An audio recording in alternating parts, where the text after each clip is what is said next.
Joe Rogan has ignited a firestorm with his latest revelation, and the implications are staggering. He's breaking the code of silence surrounding Ellen DeGeneres as the Diddy scandal continues to dominate headlines. The question everyone's avoiding: why aren't we connecting the obvious dots? We're about to uncover why Ellen's name consistently emerges in these discussions, yet the entertainment industry pretends not to notice the patterns forming before our eyes.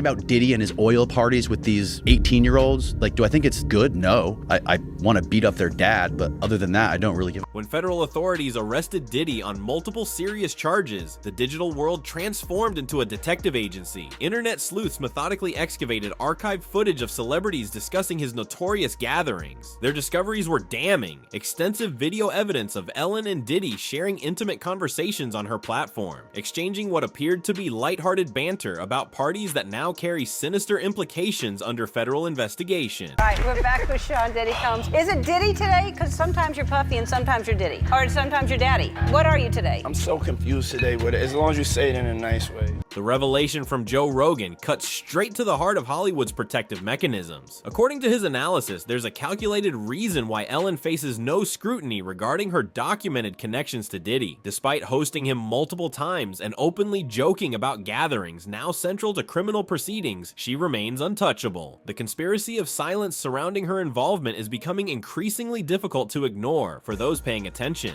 Recommended character, celebrity investigator. The timeline becomes even more compelling when examining Ellen's recent actions. Following her show's cancellation in 2022 amid the toxic workplace revelations, her problems were far from over. In a move that raises eyebrows, she immediately relocated to the UK after Trump's electoral victory, publicly declaring her permanent departure from America. The timing isn't coincidental. There are hidden details about the behind-the-scenes machinations that remain deliberately obscured from public view. Before diving into Rogan's explosive commentary, we must understand Ellen's current relevance. The year 2020 marked her empire's collapse when BuzzFeed News exposed the devastating truth behind her "be kind" facade.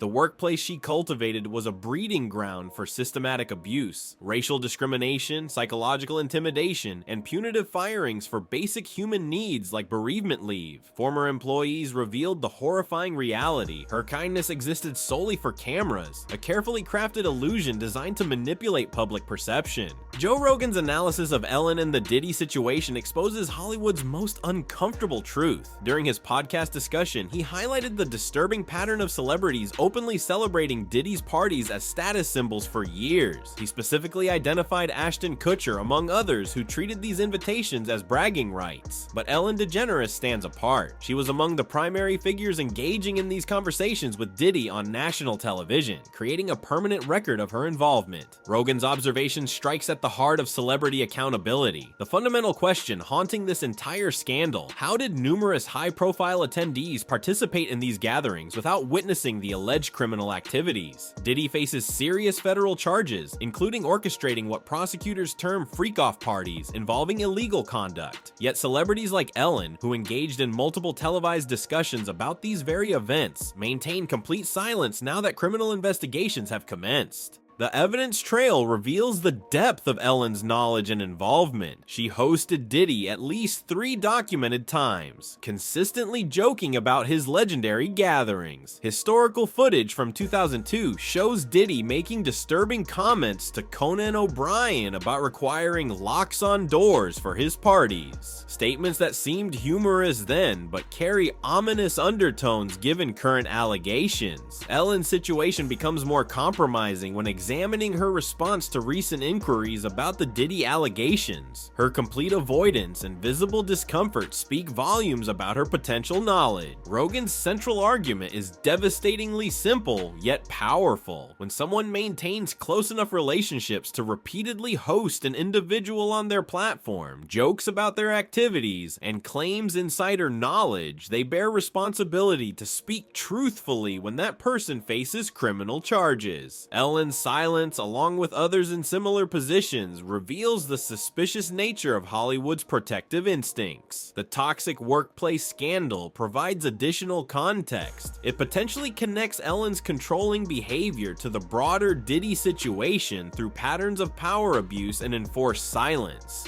The comparison between Ellen and Diddy's operational methods reveals disturbing parallels in their approach to control. While multiple celebrities publicly praised Diddy's parties over the years, Ellen distinguished herself by admitting on camera her knowledge of the different types of parties Diddy organized. This acknowledgement represents a significantly more compromising level of involvement than general attendance or praise. It suggests intimate knowledge of the dual nature of these events. Diddy party, but there's a camera that swings around and they go, hey yo, oh, Odell Beckham, and you see Justin Bieber's head come up from his crotch, and he looks in the camera and he's very confused. It's a really disturbing video. At that time, Puff was the biggest guy in the world. You know, you couldn't even get in his parties. And he was throwing a party. He said, yo, Playboy, this party's $1.5 million.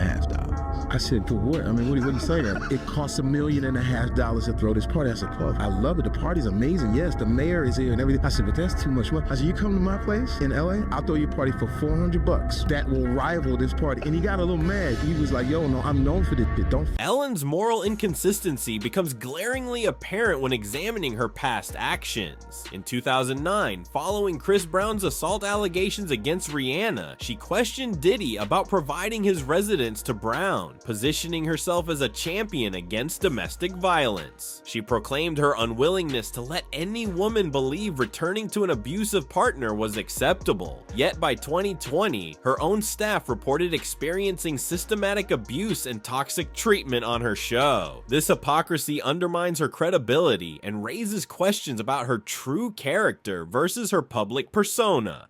The timing of Ellen's international relocation cannot be dismissed as coincidental. In November 2024, immediately following Trump's electoral victory, she and her wife sold their Montecito estate and relocated to rural England. While publicly attributing this move to political disagreement, the reality is more complex. Diddy's trial was simultaneously escalating, with increasing numbers of celebrity names surfacing in court documentation, creating potential legal exposure for associated individuals. This leads me to the perfect thing, because I would like you to clear something up. There's a lot of talk going on with Chris Brown being at your place in Miami, and you arranging Chris and Rihanna getting back together. And it's my house, and I'm allowed to give my house to whoever I want to give my house to. That's number one. Number two is that I'm the type of person that I don't cast a stone or cast a judgment on anybody. And so if a friend or friends ask me for a favor, then I'm a... Recent underground rumors, though officially debunked, reveal the depth of public suspicion surrounding Ellen's connections. Speculation emerged about potential arrest warrants related to her former DJ, Stephen Twitch Boss, who died in December 2022, with claims of recordings being presented during Diddy's trial. While fact-checkers confirmed these rumors as false, their emergence indicates the profound distrust surrounding Ellen's potential knowledge of Hollywood's darker operations and the widespread belief that she possesses compromising information.